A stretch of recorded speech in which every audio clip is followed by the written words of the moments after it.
रात के करीब 12 बजे रघुनाथ ने सुना बाहर से वही आवाज आ रही थी और खिड़की से झांका।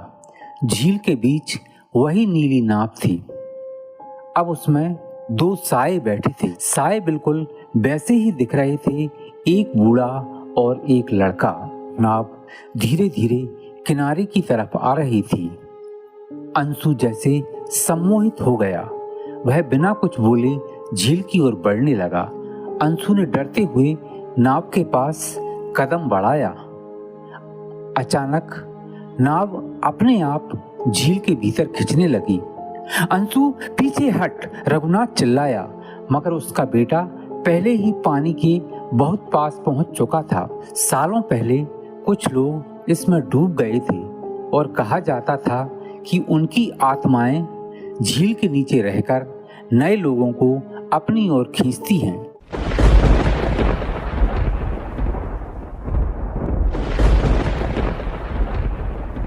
ठंडी शाम थी।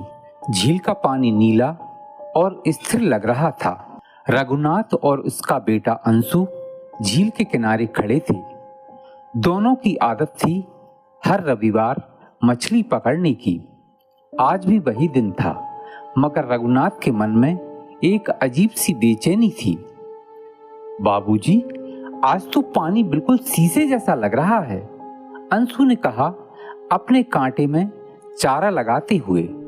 हाँ बेटा, मगर आज कुछ अलग है हवा में, रघुनाथ ने झील के भीतर झांकते हुए जवाब दिया।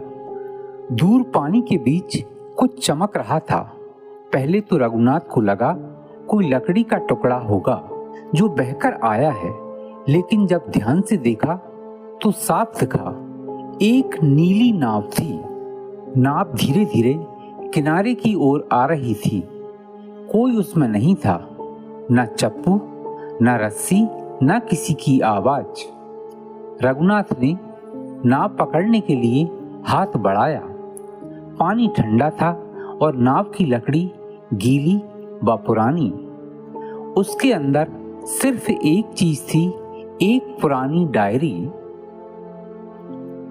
अंशु ने उत्सुकता से डायरी उठाई। उसके कवर पर कुछ उखड़ा हुआ नीला रंग था और ऊपर लिखा था रघुनाथ और अंशु। बाबूजी, इसमें हमारे नाम हैं। अंशु की आवाज कांप गई। रघुनाथ ने डायरी उसके हाथ से झटक ली। पहला पन्ना खोला। स्याही धुंधली थी, मगर शब्द साफ पढ़े जा सकते थे।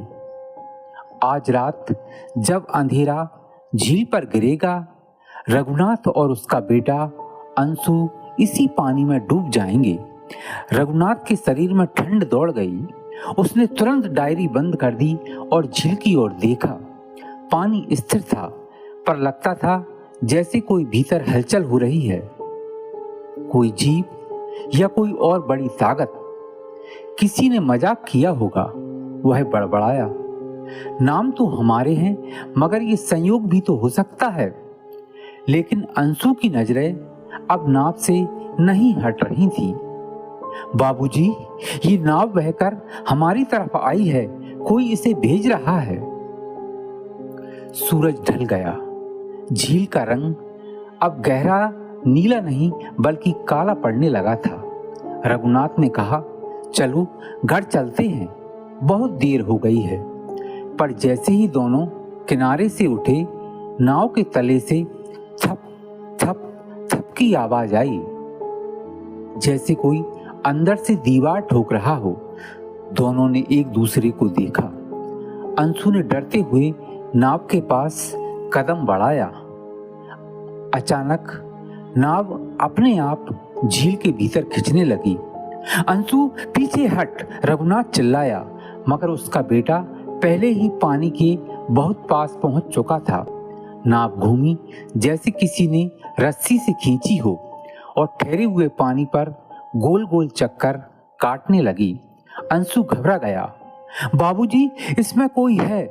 रघुनाथ ने टॉर्च उठाई और नाव के अंदर रोशनी डाली।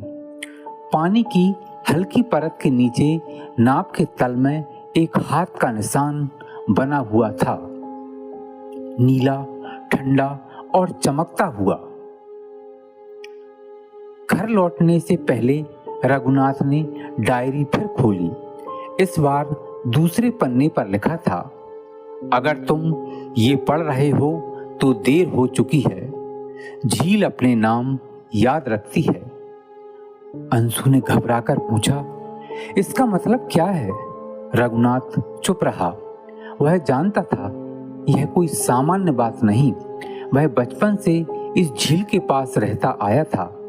गांव के बुजुर्ग कहते थे सालों पहले कुछ लोग इसमें डूब गए थे और कहा जाता था कि उनकी आत्माएं झील के नीचे रहकर नए लोगों को अपनी ओर खींचती हैं। रघुनाथ ने कभी इन बातों पर यकीन नहीं किया था, पर अब जब उसका अपना नाम उस डायरी में था तो डर उसकी हड्डियों तक उतर गया।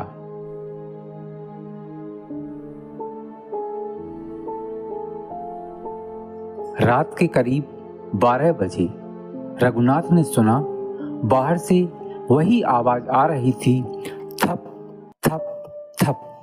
वह उठा और खिड़की से झांका। झील के बीच वही नीली नाव थी। अब उसमें 2 साए बैठे थे। अंशु भी जाग गया। बाबूजी, वो हम हैं ना?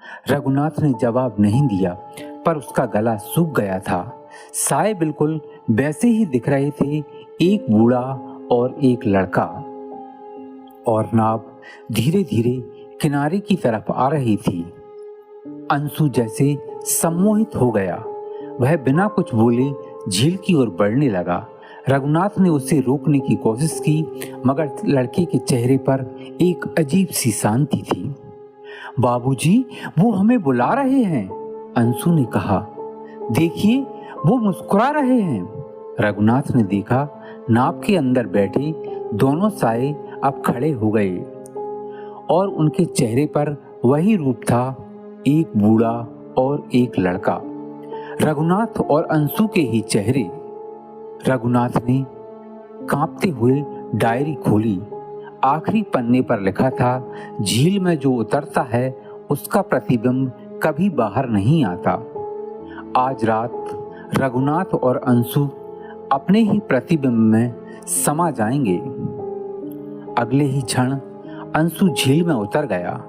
रघुनाथ ने उसे पकड़ने की कोशिश की, पर जैसे ही उसने अपने बेटे का हाथ थामा, एक ठंडी नुकीली ताकत ने उसे नीचे खींच लिया। पानी में हल्की नीली चमक उठी। कुछ पल के लिए दोनों के चेहरे ऊपर दिखाई दिए, फिर वे अंधेरे में विलीन हो गए। अगली सुबह गांव के लोग झील के किनारे पहुंचे। नीली नाव फिर से किनारे पर बहकर आई थी। अंदर वही डायरी रखी हुई थी। पहला पन्ना अब बदला हुआ था। कल रात जब अंधेरा झील पर गिरा, रघुनाथ और उसका बेटा अंशु इसी पानी में डूब गए। गांव वालों ने झील की तलाशी ली।